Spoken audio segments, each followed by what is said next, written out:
Terangkanlah jiwa yang berkabut, langkah saat kita berdoa dosa, seolah-olah kita telah saat kita melakukan kesalahan merasa tak tidak rencana datang datang tiba-tiba. bahwa mereka Air mata dalam duka tak merubah ceritanya,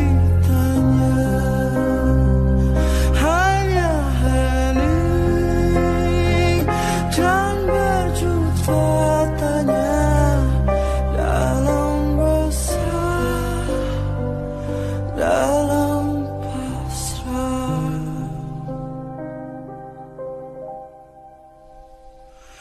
Terangkanlah peringatan terakhir untuk kita, ya. Semakin hari semakin dekat dengan jadwal kematian, semakin hari semakin dekat dengan alam bangsa, alam kubur. Satu persatu di antara kita pensiun, satu persatu di antara kita dipanggil oleh Allah Subhanahu Wa Taala.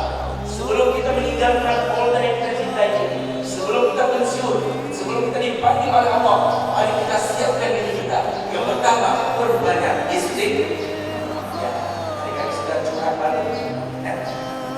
Tentang istighfar.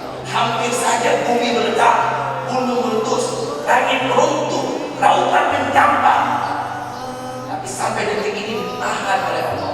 Kenapa? Ditahan.